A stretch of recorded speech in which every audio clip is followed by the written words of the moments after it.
Hello সবাইকে। এই ভিডিওটা আমি করেছিলাম গত শনিবার, মানে 15ই আগস্টের দিন। ভিডিওটা পোস্ট করা হচ্ছিল না কোনো কারণে, তো আজকে ভাবলাম একটু তোমাদের সাথে শেয়ার করি। আমরা যাচ্ছি পাঁচগাঁও, পাহাড়ের উপর ছোট্ট একটি মন্দির আছে। কথা বলতে বলতে পৌঁছে গেছিলাম সেই গ্রাম পাঁচগাঁও। আমার দেখা দ্বিতীয় সুভাষচন্দ্রের মূর্তি এই গ্রামে। পুরো দিল্লিতে আসার পর এক দিল্লিতে দেখেছি আর এক এখানে। তো এই যে পাহাড়ের উপরে মন্দির, চারিদিকে জঙ্গল, পাহাড়ে ঘেরা জায়গা, ভীষণ সুন্দর। আর বাড়ি থেকে এতটা কাছে, খুব একটা দূর নয়, 7-8 কিলোমিটার দূরে। আর সেদিন ছিল 15ই আগস্টের দিন। এদিকে হরিয়ালি তীজ, একটি এদের সেই তীজ ছিল। সেই সূত্রেও এখানের লোকাল মানুষজন, মহিলা এবং বাচ্চারা খুব সুন্দর সেজেগুজে এই বিকেলের দিকে সবাই মায়ের দর্শন করতে আসছিল। তো আমরা যখন ছিলাম তখন বেশ ফাঁকাই ছিল।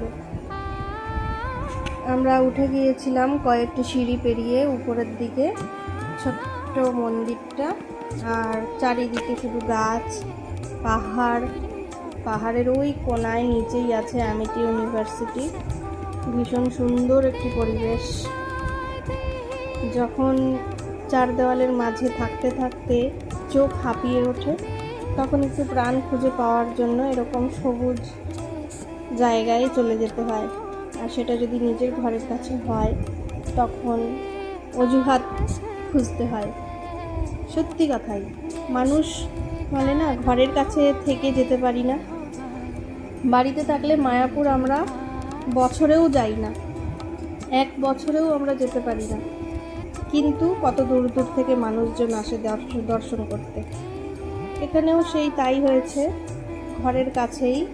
কিন্তু আমরা সেই লাস্ট এসেছিলাম 2019-এ, আর আসলাম এই যে 2026-এ এসে। এই যে মন্দিরে চলে এসেছি, মায়ের মন্দিরে। তোমরাও সবাই দর্শন করো আর বলো ভিডিওটা কেমন লাগছে। এর সাথে আরও অনেক ক্লিপ আছে, কিন্তু এত অ্যাড করলে ভিডিওটা অনেকটাই বড় হয়ে যাবে, তাই জন্য আমি এতটুকুই শেয়ার করলাম। আবার পরে কিছুটা শেয়ার করব। সবাই ভালো থেকো, সুস্থ থেকো, টাটা।